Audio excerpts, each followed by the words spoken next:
Bismillahirrahmanirrahim. Assalamualaikum warahmatullahi wabarakatuh. Waalaikumsalam warahmatullahi wabarakatuh.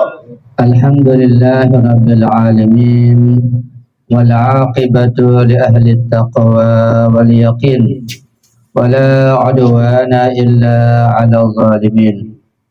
Asyhadu an la ilaha illallah wahdahu la syarika lah wa asyhadu anna sayyidana wa nabiyyana Muhammadan 'abduhu wa rasuluh. Allahumma salli ala Fatimata wa abiha wa ba'liha wa baniha wa sirril mustawda'i fiha bi'adadi ma ahata bihi ilmuk.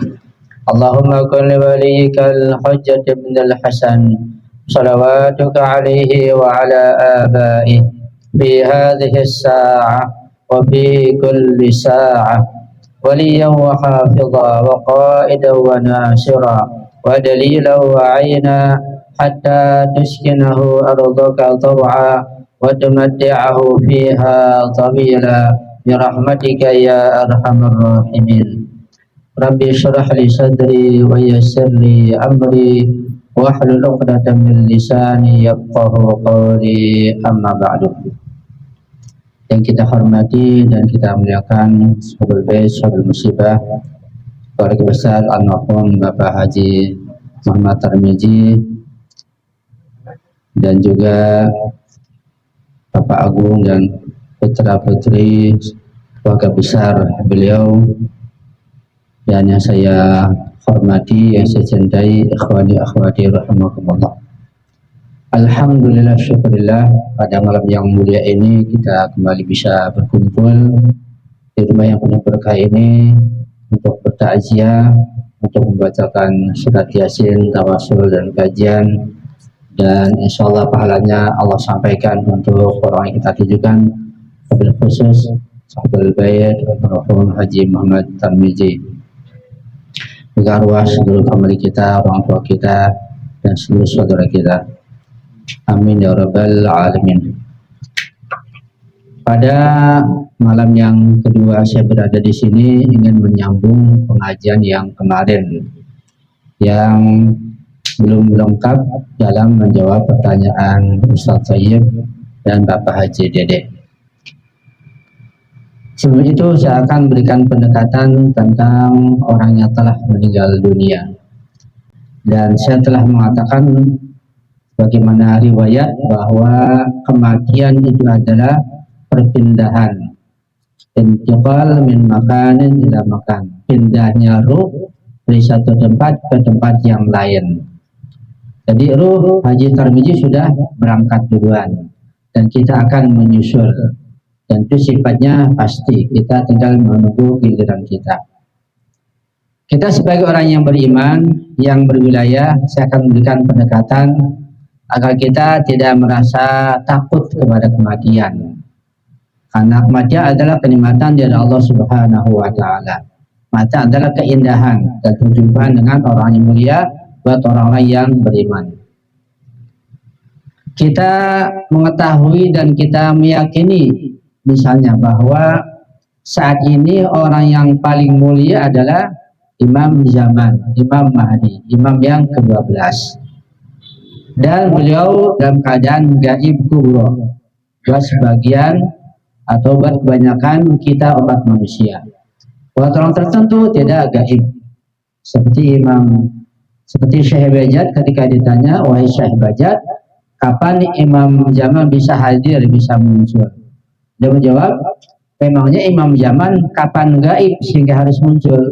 Gitu. Karena buat beliau tidak gaib. Buat kita semua gaib, kita tidak bisa berjumpa dan bisa melihatnya, tapi lewat perantara wakil beliau, Imam Ali Khamenei. Sehingga ketika Imam Sahibul Asri wal Zaman, orang yang paling mulia, makhluk yang paling mulia di muka bumi ini pada saat sekarang ini, maka wakil beliau pun demikian pula, orang yang paling mulia, yang paling agung derajatnya. Dan sekarang terbukti, bahkan musuh-musuh Islam pun baik kawan ataupun lawan membuktikan kemuliaan keagungan beliau. Seluruh sifat-sifat mulia beliau nampak sekarang. Kesederhanaannya, keberaniannya, kealimannya, semua sifat-sifat kemuliaan nampak. Tidak bisa ditutupi lagi. Kesederhananya sampai di mana? Saya pernah mendengar atau membaca, saya lupa.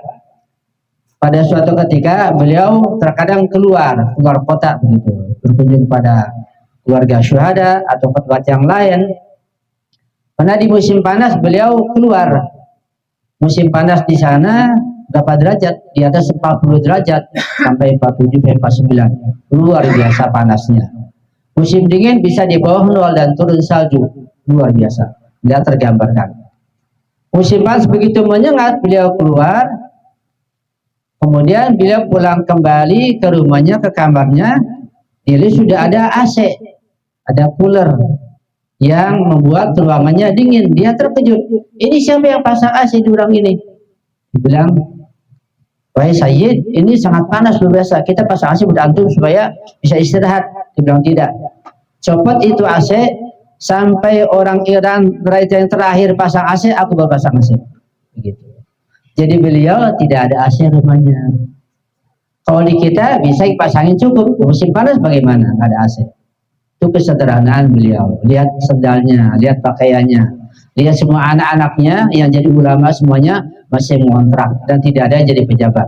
Itu kesederhanaan beliau sebagai wakil imam zaman, Imam Mahdi. Keberaniannya jangan tanya, sudah terbukti. Kita nggak usah mengulas secara panjang lebar. Luar biasa keberaniannya.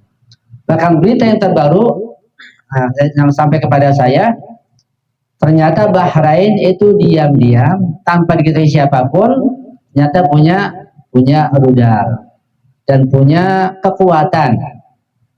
Siapa yang melatih? Siapa mengirim? Siapa membuatkan? Sementara Bahrain ditindas begitu kuat oleh rezim-rezim yang berkuasa.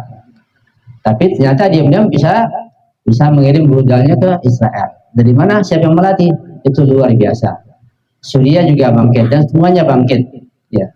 Dekat bantuan Iran. Itu keberanian beliau dengan perhitungan yang sangat matang. Baiklah, sekarang misalnya bisa satu contoh, katakanlah Bapak Haji Muhammad Tarmizi diundang oleh Rahbar, oleh wakil Imam Zaman atas perintah Imam Zaman. Di sana disediakan segalanya, kenikmatan, keindahan, ya, janji-janji yang menggiurkan. Tetapi kemudian di sana tidak kembali ke Indonesia karena sudah nikmat dan tidak kembali ke sini lagi. Tetapi misalnya keluarganya, misalnya Pak Agung, istri almarhum beliau, dikasih tahu nanti kalian keluarga Haji Tarmizi akan menyusul juga, diundang oleh Rahbar. Cuma kapan? Nggak tahu. Yang penting jaga kesehatan, jaga iman, jaga Islam, sholat yang rajin, berbuat baik, beribadah, bertawasul, ada pengajian misalnya. Sabar akan diundang juga. Ya. Ketika diberi kabar oleh Rahbar atas undangan Imam Zaman, kira-kira Pak Agus keluarga gembira nggak? Yang mengundang ini Rahbar, bukan lagi presiden, wakil Imam Zaman. Sangat gembira, menunggu, dan tentu nggak sabar. Menunggu keindahan, siapa yang sabar? Seperti Pak Haji dia dulu, ya cerita beliau ketika mau menikah, nunggu di pelaminan, sabar nggak? Nggak sabar, nunggu waktu, nunggu hari. Kenapa? Karena keindahan nggak sabar menunggunya. Begitulah diundang oleh Rahbar, nggak sabar, ingin secepatnya. Tapi kapan? Nggak dikasih kabar, nggak tahu, dirahasiakan. Sabar menunggu. Sampai waktunya akan bergabung dengan Haji Tarmizi, insyaallah. Dan beliau berangkat ke alam barzah begitu juga. Dan menjelaskan ada hadisnya, berangkat duluan, mereka sudah duluan menunggu kita. Jika kita kapan giliran kita, mereka menunggu semuanya, memanggil kita, bahkan mendoakan kita di alam barzah. Itu kelebihan orang yang beriman. Ada riwayat, ada hadis yang sangat kuat. Tinggal kita sabar, menjaga iman kita, Islam kita, sabar macam-macam fitnah, ujian, macam-macam cobaan, kita sabar, meninggallah kita menyusul. Lewat pintu gerbang kematian. Jadi pintu gerbang menuju sana adalah kematian. Maka kematian adalah sesuatu yang sangat indah. Karena kalau ada kematian, kita kapan mau ke sana? Lewat mati dulu. Itu adalah keindahan. Kita kan menyusul ke sana.